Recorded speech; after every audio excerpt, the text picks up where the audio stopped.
जय हिंद साथियों। पिछले वाले पार्ट में हम लोग 10वीं कक्षा के मैथमेटिक्स के मॉडल पेपर का 1 से लेकर 60 तक के सभी क्वेश्चनों का सॉल्यूशन देखे थे और आज की इस पार्ट में हम लोग इसी मॉडल पेपर का क्वेश्चन नंबर 61 से लेकर 100 तक के सभी ऑब्जेक्टिव क्वेश्चनों का सॉल्यूशन काफी ही आसानी तरीके से देखने जा रहे हैं। इससे पहले वीडियो को लाइक नहीं किए होंगे तो यार जल्दी से वीडियो को लाइक करने के साथ चैनल पे नए होंगे तो चैनल को सब्सक्राइब करके बेल आइकन को दबा दीजिए ताकि ऐसे ही आने वाली हर इंपॉर्टेंट क्वेश्चन का वीडियो आप सभी को मिल सके।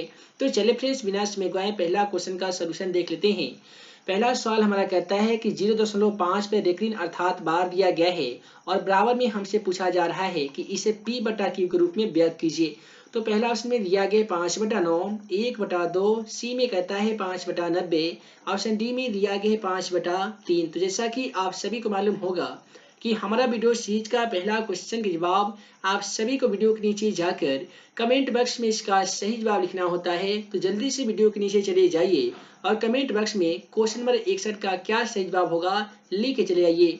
उसके बाद में अगला सवाल क्वेश्चन 62 हमारा कहता है कि बहुपद 2x² + 5x - 12 का घात क्या होगा। तो सबसे पहले आपको देखना होगा कि दी गई बहुपद में सबसे जो बड़ा गुणांक है वो किसका है। तो यहाँ पे x² का जो गुणांक है वो 2 है और यहाँ पे घातों की अधिकतम संख्या 2 ही होगा क्योंकि x का जो गुणांक है उस पे घात कितना लगा हुआ है तो 2 लगा हुआ है। अतः ये द्विघात बहुपद है और द्विघात बहुपद के घातों की संख्या 2 होती है। यदि ये त्रिघात रहता यानी 1/3 रहता तो इसे हम त्रिघात बहुपद कहते और त्रिघात बहुपद के घातों की संख्या 3 होती है। तो फिलहाल इस क्वेश्चन का सही जवाब ऑप्शन बी हो जाएगा 2। अगला सवाल क्वेश्चन नंबर 63 को देखिए। क्वेश्चन नंबर 63 कहता है √7 कौन सी संख्या है। दोस्तों याद रखिएगा, कोई भी ऐसा संख्या जो रूट के अंदर दी गई हो उसका वर्गमूल नहीं होता है तो ऐसे तमाम संख्याएं अपरिमेय संख्या कहलाती है। तो यहाँ पे क्वेश्चन नंबर 63 का जो बिल्कुल सही जवाब हो जाएगा ऑप्शन डी हो जाएगा, एक अपरिमेय संख्या। उसके बाद में अगला सवाल क्वेश्चन 64 को देखिए। कहता है कि x × x² + 2x बराबर क्या होगा। तो यहाँ पे हमें मल्टीप्लिकेशन अर्थात गुना करना होगा। x² में यदि x से गुना कर देंगे तो x का क्यूब हो जाएगा, प्लस का प्लस लिखेंगे। 2 में x से गुना करेंगे तो देखिए 2x ऑलरेडी था और x में x से गुना करने पे 2x² हो जाएगा। तो x³ + 2x² ऑप्शन ए में दिया गया है। अतः क्वेश्चन का सही जवाब ऑप्शन ए हो जाएगा। और इसके बाद में अगला सवाल क्वेश्चन 65 को देखिए। दोस्तों क्वेश्चन 65 कहता है कि 28 और 72 का मसा क्या होगा। तो इसके लिए आपको 28 और मसा का गुणनखंड करना होगा और आसानी तरीके से आप मसा ज्ञात कर सकते हैं। 28 का गुणनखंड कैसे करते हैं तो 2 मरतबा लगाएंगे तो 14 दूनी 28, ये 2 सते 14 यानी 28 का गुणनखंड हम किए हैं तो प्राप्त संख्या 2 × 2 × 7 आया है। उसी प्रकार से हम करेंगे 72 का, 2 मरतबा लगाते हैं तो 36 दूनी 72 हो जाता है। उसके बाद में 28 दूनी 36, उसके बाद 3 छक 18 और 2 तिहाई 6 होता है। इसे हम ऐसे लिख सकते हैं कि 2 दूनी 4 और 4 दूनी 8, तिरका 24, 24 तिहाई 72 लिख सकते हैं। अब जो संख्या दोनों में कॉमन आती है वही आपका एचसीएफ कहलाता है। तो दोनों में कॉमन आने वाली संख्या 2 × 2 है। दोस्तों 2 दूनी कितना होता है तो आप कहेंगे कि 7, 4 होता है। तो क्वेश्चन का सही जवाब ऑप्शन सी हो जाएगा 4। अगला सवाल क्वेश्चन यहाँ पे 66 को देखिए। क्वेश्चन 66 कहता है कि बहुपद x² - x + 1 में शून्यकों का योग क्या होगा। कितना मजेदार क्वेश्चन है ना जी। तो देखिए यहाँ पे शून्यकों का योग पूछा गया है तो योग को हम लोग अल्फा + बीटा कहते हैं। अल्फा + बीटा का जो फॉर्मूला होता है वो -b/a होता है। b का मान देखिएगा तो b का मान ऑलरेडी माइनस में 1 दिया गया है तो आप माइनस × -1 लिख सकते हैं। उसके बाद में हमें चाहिए a का मान। तो दोस्तों a का मान कुछ भी नहीं है यानी x² का गुणांक कुछ भी ना होने के कारण a का मान हम 1 मानेंगे। तो माइनस और माइनस मिलकर ये +1 हो जाएगा। 1 में 1 से भाग लगा देंगे तो प्राप्त संख्या 1 होगा जो कि ऑप्शन ए में है। अतः क्वेश्चन का सही जवाब ऑप्शन ए हो जाएगा। समझ में आ रहा है ना जी। तो इसके बाद में अगला सवाल क्वेश्चन 67 को देखिए। कहता है कि √2 का स्क्वायर - 2 बराबर क्या होगा। तो देखिए स्क्वायर से ये रूट कट जाएगा तो 2 बचेगा और 2 में से 2 घटेगा तो 0 बचेगा। इसलिए क्वेश्चन का सही जवाब ऑप्शन बी हो जाएगा 0।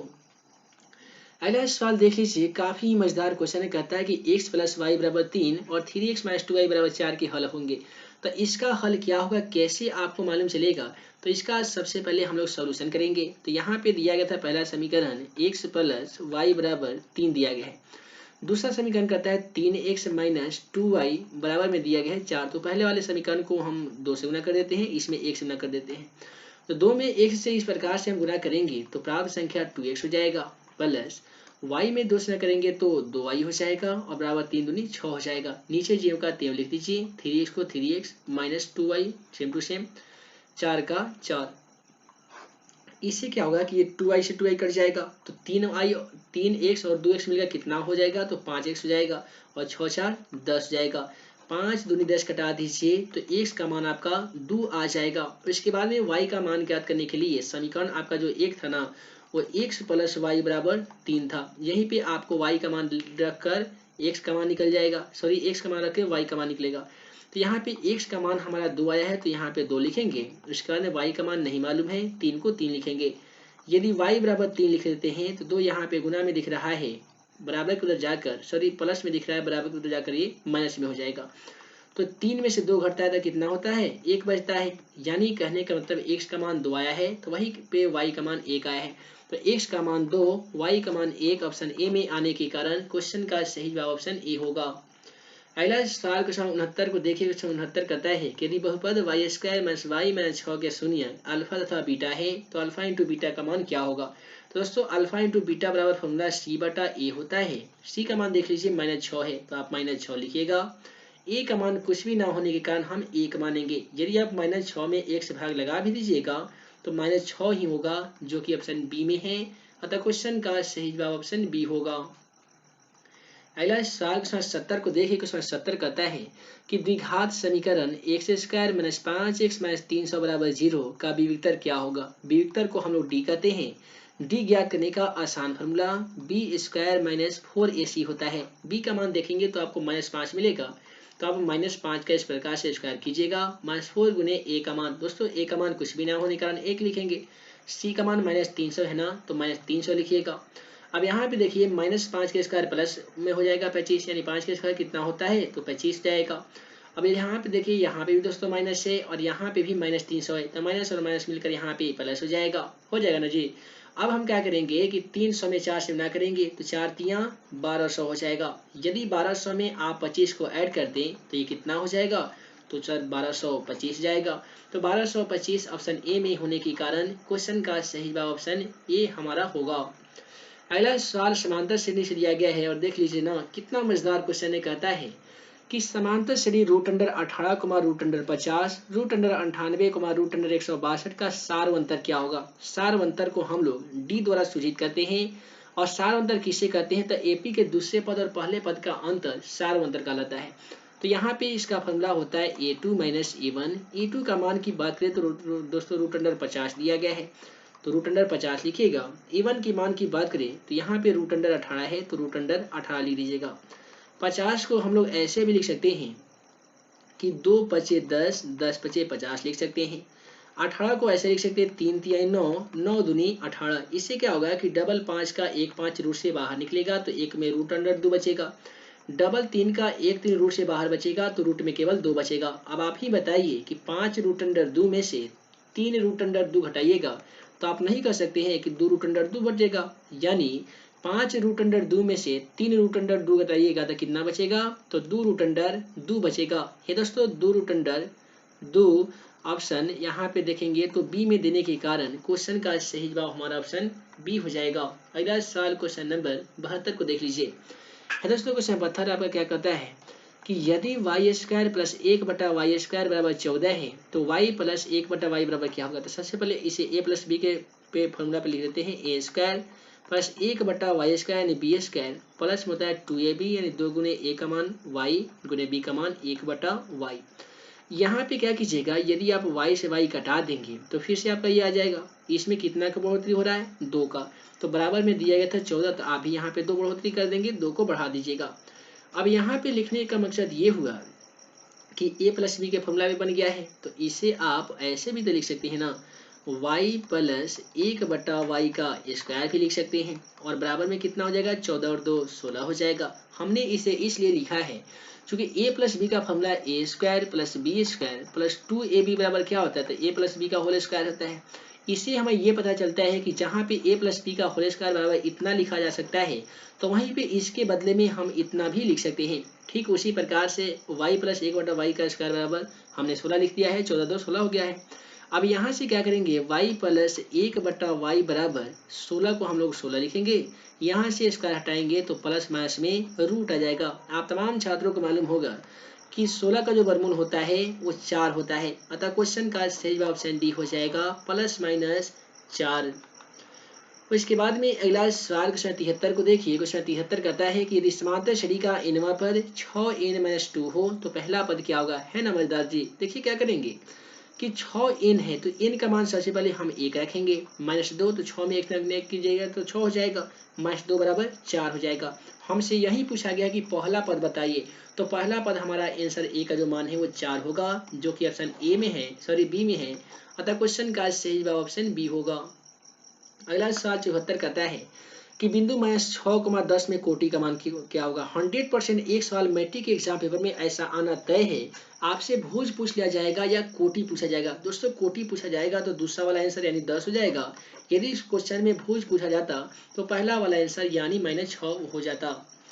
अगला सवाल क्वेश्चन 75 को देखिए, केवल फार्मूला है, फार्मूला से इसका आंसर बता दीजिएगा कि sec square a minus tan square a बराबर क्या होगा। त्रिकोणमिति का फार्मूला आप याद किए होंगे तो मालूम होगा कि sec square theta minus tan square theta का मान 1 होता है, अतः क्वेश्चन का सही जवाब ऑप्शन बी होगा। अगला सवाल क्वेश्चन 76 को देखिए। क्वेश्चन 76 आपका क्या करता है कि यदि x, y, z समांतर श्रेणी में है तो y बराबर क्या होगा। कैसे ज्ञात कीजिएगा, तो हम क्या करते हैं, समांतर श्रेणी में है या नहीं है ज्ञात करने के लिए d1 और d2 ज्ञात कर बराबर करते हैं। d1 ज्ञात करने का आसान formula a2 minus a1, d2 ज्ञात करने का आसान फार्मूला a3 माइनस a2। तो दोस्तों a2 का मान y है तो आप यहाँ पे y माइनस a1 का मान x है तो x लिख सकते हैं, a3 का मान z है तो z लिखिएगा, a2 का मान y है तो y लिखिएगा। अब यहाँ पे क्या कीजिए, y को y लिखिए, ये माइनस जो y दिख रहा है बराबर की तरह करिए प्लस y हो जाएगा। यहाँ पे z है, माइनस जो x है बराबर की तरह जाकर प्लस x हो जाएगा। तो y और y मिलने के बाद में ये 2y हो गया है, ये z प्लस x हो गया है। अब हम क्या करेंगे, यदि y बराबर z प्लस x लिखते हैं तो जो 2 गुना में दिख रहा है बराबर की तरह जाकर ये भाग में हो जाएगा।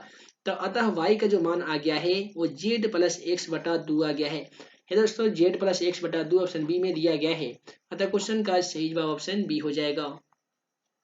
अगला सवाल देखिए, कहता है कि sine A into cosec A बराबर क्या होता है। यह एक फार्मूला है, साइन थीटा गुने कोस थीटा बराबर 1 होता है। आप फार्मूला के माध्यम से भी ज्ञात कर सकते हैं। साइन थीटा का फार्मूला p बटा एच होता है, तो वहीं पे कोसेक थीटा का फार्मूला h बटा p होता है। p से p कटा दीजिए, h से h कटा दीजिएगा। वैसी स्थिति में भी क्वेश्चन का सही जवाब 1 होगा, जो कि ऑप्शन ए में है, अतः क्वेश्चन का सही जवाब ऑप्शन ए होगा। अगला सवाल क्वेश्चन नंबर 78 को देख लीजिए। 78 कहता है कि बिंदु ए में दे रखा है कि 6,0, बी में दिया गया 14,0, सी में है 16,8 से बनने वाले त्रिभुज का क्षेत्रफल ज्ञात कीजिए।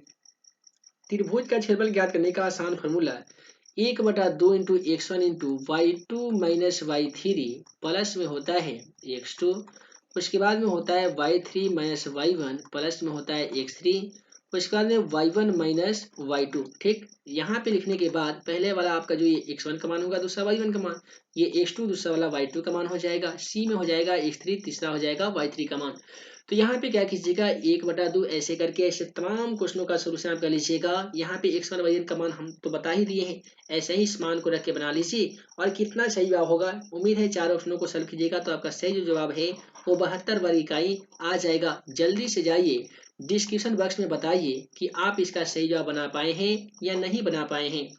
अगला सवाल चले जाइए, क्वेश्चन नंबर 79 को देखिए कि cot इंटू 90 डिग्री माइनस ए बराबर क्या होता है। दोस्तों याद रखिएगा cot इंटू 90 माइनस थीटा बराबर tan थीटा होता है, इसलिए क्वेश्चन का सही जवाब ऑप्शन बी होगा। उसके बाद में अगला सवाल क्वेश्चन नंबर यहाँ पे हम लोग 80 को देख पा रहे हैं। दोस्तों क्वेश्चन 80 क्या कहता है कि यदि त्रिभुज के शीर्षों के निर्देशांक x1, y1, x2, y2 तथा x3, y3 है तो केंद्र का निर्देशांक क्या हो जाएगा। है ना मजेदार क्वेश्चन। यहाँ पे आपको त्रिभुज का केंद्र का निर्देशांक केवल बता देना है, अर्थात केवल फॉर्मूला बता देना है। तो केंद्र का निर्देशांक ज्ञात करने के लिए फॉर्मूला जो x बराबर आता है ना, वो होता है x1 plus x2 plus x3 बटा 3। तो वहीं पे y बराबर होते हैं y1 plus y2 plus y3 बटा 3। तो x1 plus x2 plus x3 बटा 3 ऑप्शन बी में दिया गया है। y1 plus y2 plus y3 बटा 3 ये सभी शर्तों को पूरा कर रहा है, अतः क्वेश्चन का सही जवाब ऑप्शन बी होगा। उसके बाद में ये अगला सवाल क्वेश्चन 81 को देख लेते हैं। ये दोस्तों क्वेश्चन 81 कहता है कि sine 20 degree minus cos 70 degree बराबर क्या होगा। तो दोस्तों क्या कीजिएगा कि साइन 20 डिग्री को तोड़ दीजिए, यानी साइन इंटू 90 डिग्री में से 20 डिग्री घटाइएगा तो 70 डिग्री बचेगा। और यहाँ पे माइनस में है कॉस 70 डिग्री, इसे सेम टू सेम कॉस 70 को कॉस 70 ही रहने दीजिए। अब क्या होगा कि sine into 90 minus theta cos theta होगा। थीटा का मान यहाँ पे 70 डिग्री है, माइनस यहाँ पे हो जाएगा कॉस 70 डिग्री। दोस्तों cos 70 में से cos 70 घटेगा तो भी जीरो बचेगा, आप इसे कटा दीजिएगा तो भी जीरो बचेगा। अतः हम कह सकते हैं क्वेश्चन का सही जवाब ऑप्शन बी होगा जीरो। अगला सवाल क्वेश्चन 82 को देखिए। दोस्तों क्वेश्चन 82 क्या कहता है कि 1 माइनस कोसेक 4a बराबर क्या होगा। यदि आप ध्यान से देखेंगे ना तो ये ए स्क्वायर माइनस बी स्क्वायर के जैसा दिया गया है। यदि ना भी दिया गया तो हम उसी के तौर पे इसे बना सकते हैं। इसे कर सकते हैं ए का स्क्वायर माइनस कोसेक 4 को कर सकते हैं कोसेक स्क्वायर ए का होल स्क्वायर। तो यहाँ पे ये हो गया ए स्क्वायर माइनस बी स्क्वायर। दोस्तों ए स्क्वायर माइनस बी स्क्वायर बराबर क्या होता है, तो आप कहेंगे सर ए प्लस बी इंटू ए माइनस बी होता है।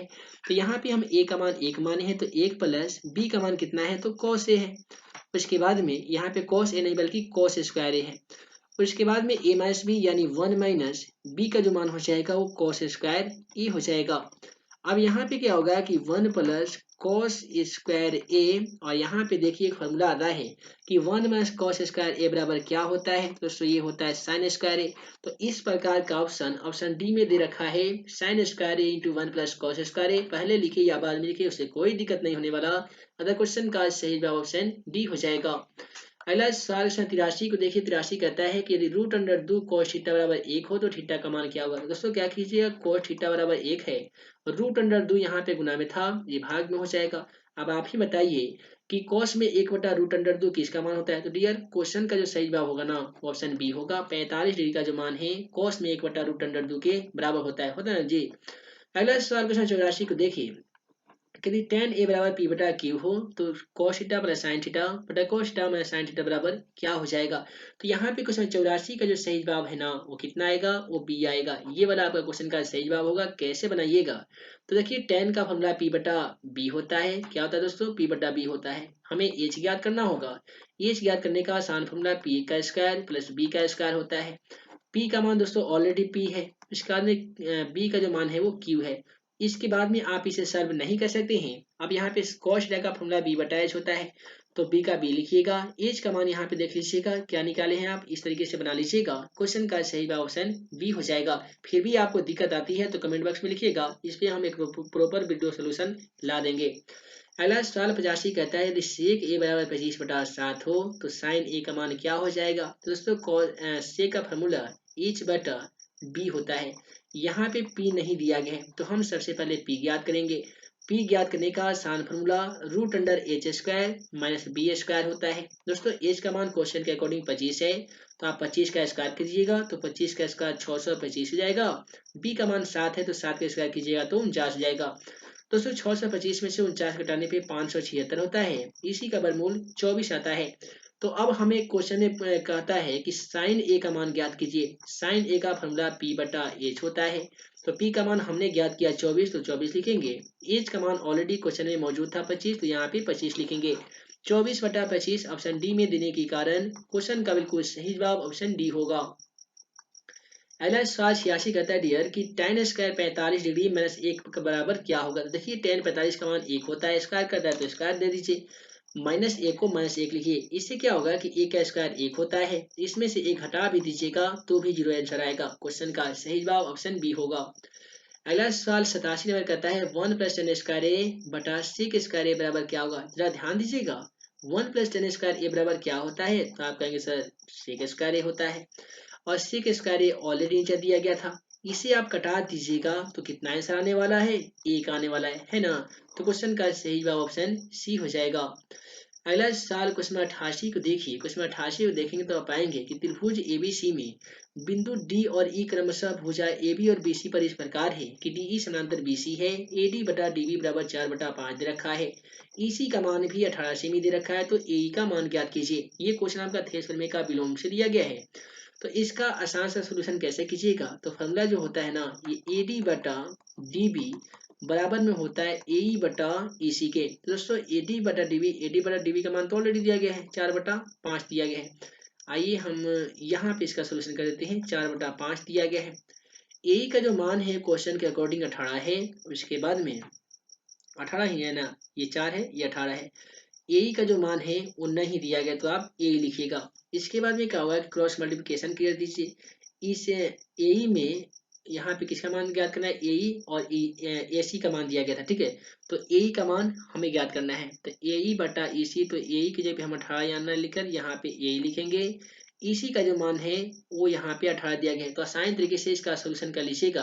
क्वेश्चन में 88 का जो सही जवाब आने वाला है वो ऑप्शन बी होगा 8। यदि आपको समझ में नहीं आए तो ऐसा करना होगा, यहाँ पे लिखेंगे हम 18, इसे कटा देंगे तो कितना हो जाएगा, 3 6 18, ये 4 दूनी 8 हो जाएगा। क्वेश्चन का सही जवाब ऑप्शन बी हो जाएगा। अगला सवाल क्वेश्चन 89 कहता है कि एक न्यासंगत पासा फेंका जाता है तो रूट संख्या आने की प्रक्रिया ज्ञात कीजिए। सबसे पहले समझिए कि रूट संख्या किसे कहते हैं। तो जो आपका प्राइम नंबर होता है जिसे हम लोग आभास संख्या कहते हैं, वैसी संख्या जो स्वयं तथा एक से विभाजित होती है उसे हम रूट संख्या यानी प्राइम नंबर अर्थात आभास संख्या कहते हैं। तो एक पासा को फेंकेंगे तो 1 आएगा, 2 आएगा, 3 आएगा, 4 5 के साथ 6 आता है। तो इसमें रूट संख्या काउंट कीजिए, आपका 2 आ सकता है, 3 आ सकता है, 5 आ सकता है। तो दोस्तों आभास संख्या यानी रूट संख्या आने के अनुकूल परिणामों की संख्या 3 है। कुल कितना आ सकता है, तो 6 आ सकता है। तो 3 एकम 3, 3 दूनी 6। क्वेश्चन का सही जवाब कितना आया, तो 1/2 आया। तो क्वेश्चन का सही जवाब क्या होगा डियर, तो ऑप्शन बी हो जाएगा। अगला सवाल 90 नंबर क्वेश्चन को देखिए, कहता है कि दो वृत्तों के क्षेत्रफलों का अनुपात 4:25 है तो उनके त्रिज्याओं का अनुपात क्या होगा। हमें कहा था ना कि हमेशा ऐसा सवाल मैट्रिक के एग्जाम पेपर में एक रहेंगे तो ही रहेंगे, और जब भी आपको क्षेत्रफल का अनुपात दिया जाएगा तो जाहिर सी बात है त्रिज्या का अनुपात पूछा जाएगा। तो सिंपल सा इसी में आपको रूट लगा देना है। √4 का वर्गमूल 2 हो जाएगा, √25 का वर्गमूल 5 जाएगा। इसलिए क्वेश्चन का सही जवाब 2:5 होगा, जो कि ऑप्शन डी में है।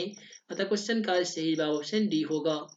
अगला सवाल क्वेश्चन नंबर यहाँ पे 91 को देख लीजिए। है दोस्तों, क्वेश्चन 91 कहता है कि अच्छी प्रकार से फेंटी गई एक ताश की 52 पत्तों की गड्डी में से एक पत्ता यदि रिक्शा निकाली जाती है तो इसमें लाल रंग का तस्वीर वाला पत्ता होने की प्रक्रिया ज्ञात कीजिए। सबसे पहले एक चीज समझिए कि ताश की गड्डी में जो कुल परिणामों की संख्या होती है, कुल पत्ता जो होता है ना, वो 52 पत्ता होता है। ये दो रंग का होता है, काले रंग और लाल रंग। काले रंग में 2 भाग होते हैं, लाल रंग में भी 2 भाग होते हैं। तो जब दोनों पत्ती को बांट दीजिएगा तो 26 यहाँ पे हो जाएगा, इसमें भी 26 जाएगा। अब तस्वीर वाला पत्ता कौन कौन सा होता है, तो एक जे लिखा होता है जिसे हम लोग गुलाम कहते हैं, एक क्यू लिखा रहता है जिसे हम लोग बीवी कहते हैं, उसके बाद में एक के लिखा रहता है जिसे हम लोग बादशाह कहते हैं। तो यहाँ पे भी 3 पत्ता होते हैं, तो इधर भी आपका जे होता है, क्यू होता है और के होता है। इससे हमें ये पता चल रहा है कि 2 पता इधर तो 2 पता इधर हो जाएगा, फिर 2 इधर 2 इधर, यानी 2 2 4 2 6, 6 पता तस्वीर वाला इधर हो जाता है। तो तस्वीर वाला इधर भी 6 पता हो जाता है। लेकिन हमें लाल रंग तस्वीर वाला, तो लाल रंग तस्वीर वाला अनुकूल परिणामों की संख्या 6 हो जाएगा, और पूरे तस्वीर वाला पत्ता की कुल परिणामों की संख्या कितना हो जाएगा, तो 6 दूनी 12 हो जाएगा, सॉरी 52 हो जाएगा। कुल परिणामों की संख्या कितना है, 52 है। तो 3 दूनी 6 और 26 दूनी 52, कितने मरतबे कट गया, 3/26। तो 3/26 ऑप्शन डी में देने के कारण क्वेश्चन का सही जवाब हमारा ऑप्शन डी होगा 26। अगला सवाल क्वेश्चन 92 को देखिए कि यदि यदि किसी बटन का माध्य और माध्यक क्रमशः इतना और इतना है तो बहुलक क्या होगा। तो दोस्तों बहुलक ज्ञात करने का आसान फॉर्मूला क्या होता है कि 3 गुने माध्यक माइनस 2 गुने माध्य, इस प्रकार से एक फॉर्मूला आता है। इसी फॉर्मूला के माध्यम से हम लोग ऐसे क्वेश्चनों का सॉल्यूशन करते हैं। तो 3 गुने माध्यक, तो सबसे पहले माध्य दिया गया है, लेकिन हम माध्यक लिखेंगे कितना है 4.8, यहाँ पे 4.8 लिखेंगे। उसके बाद में 2 गुने माध्य का मान, तो माध्य का मान 4.6 है तो 4.6 लिखेंगे। तो इसके बाद में क्या होगा कि इसमें मल्टीप्लिकेशन करेंगे तो ये 14.4 आएगा, यहाँ पे लिख सकते हैं। 4.6 में 2 गुना कीजिएगा तो 9.2 आएगा। उसके बाद में सिंपल सा इसमें से आपको इतना माइनस कर देना है, माइनस कीजिएगा तो कितना आ जाएगा, 5.2 आ जाएगा, जो कि ऑप्शन सी में है ना।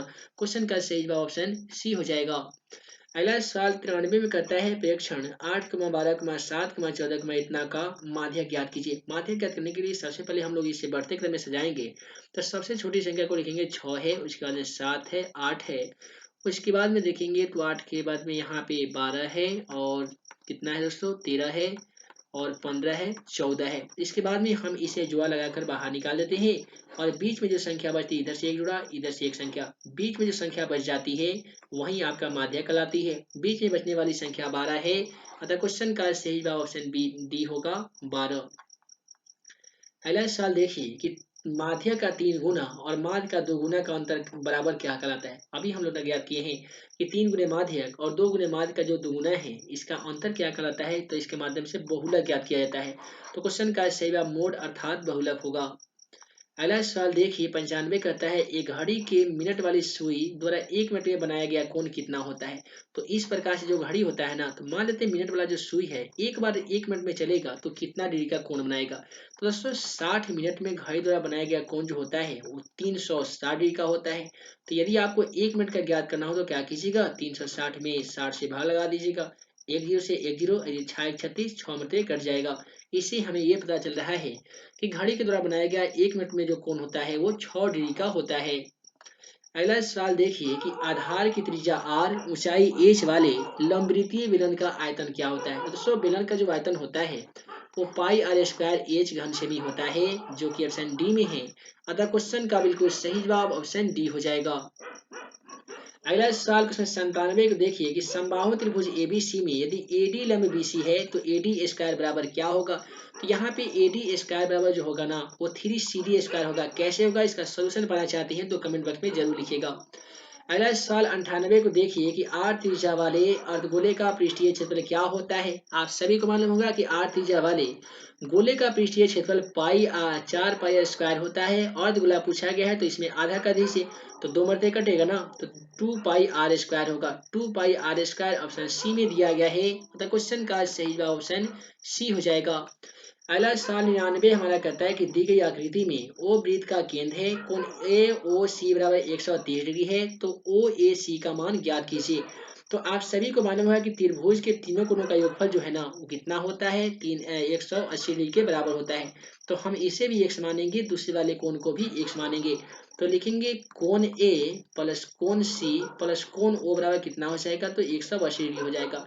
कोण ए को हमने x माना है, कोण सी को भी हमने x माना है। कोण डी का ओ का जो मान है वो 130 डिग्री है, तो यहाँ पे हम 100 कितना डिग्री लिखेंगे, 30 डिग्री लिखेंगे। बराबर में 180 को सेम टू सेम लिखेंगे। उसके बाद में x और x मिलकर 2x हो जाएगा। बराबर में यदि हमने 180 डिग्री लिख दिया तो प्लस यहाँ पे 130 है, बराबर को लगाकर माइनस 130 हो जाएगा। फिर 2x बराबर 180 में से 30 घटेगा तो 50 हो जाएगा। ठीक है, यहाँ पे 50 से ना होगा, यदि x बराबर लिखिएगा 50 तो 2 जो गुना में दिख रहा है कट कर ये आ जाएगा भाग में, और ये कटने के बाद कितना आएगा तो आपको मालूम होगा 25 आ जाएगा। तो 25 देखिएगा तो 25 कोई भी ऑप्शन में ना देने के कारण क्वेश्चन का सही जवाब इनमें से कोई नहीं होगा, यानी ऑप्शन डी होगा। अगला सवाल देख लीजिए कितना मजेदार 9th क्लास का क्वेश्चन, क्लास 8 9th में आप पढ़े होंगे कि मिलान चिन्ह जिसे टैली मार्क भी कहा जाता है, तो 14 का मिलान चिन्ह क्या होता है। तो देखिए 4 के बाद में एक क्रॉस होता है, जैसे 1 2 3 4 और ये होता है 5, तो 5 हो गया। फिर 6 7 8 9 और 1 10 हो गया। 11 12 13 14, इस प्रकार से आपका 14 का मिलान चिन्ह होगा, जो कि ऑप्शन डी में है। अतः क्वेश्चन का बिल्कुल सही जवाब ऑप्शन डी हो जाएगा। तो फाइनली आज की इस वीडियो में दिए गए मॉडल पेपर का 1 से लेकर 100 तक के सभी ऑब्जेक्टिव क्वेश्चनों का सॉल्यूशन आज की इस वीडियो में हम लोगों ने कर लिया है। उम्मीद है आप सभी को इस वीडियो को यदि आपको ये वीडियो पसंद आया हो तो वीडियो को लाइक कीजिएगा, साथ ही अपने दोस्तों के साथ शेयर कीजिए, व्हाट्सएप फेसबुक ग्रुप में जरूर शेयर कीजिएगा। नए होंगे चैनल पे, चैनल को सब्सक्राइब कर लीजिएगा ताकि ऐसे ही आने वाली हर इंपोर्टेंट क्वेश्चन का वीडियो आप सभी को मिल सके और आप हमारे द्वारा बनाए गए तमाम इंपोर्टेंट क्वेश्चन का वीडियो सबसे पहले देख सके। आगे आने वाली पार्ट में इस मॉडल पेपर में जितने भी इस प्रकार से सब्जेक्टिव क्वेश्चन का सॉल्यूशन दिए गए हैं, इन सभी क्वेश्चनों का जो सॉल्यूशन है यदि आप देखना चाहते हैं तो यार जल्दी से चैनल को सब्सक्राइब कर लीजिए। आगे आने वाली पार्ट में इस मॉडल पेपर में दिए गए तमाम सब्जेक्टिव क्वेश्चनों का सॉल्यूशन आप सभी को देखने को मिलेगा। तो हे दोस्तों, हम जल्द मिलेंगे अगले वीडियो में अगले मॉडल पेपर में दिए गए तमाम क्वेश्चनों का सॉल्यूशन के साथ। तब तक के लिए वीडियो के लिए बहुत बहुत धन्यवाद।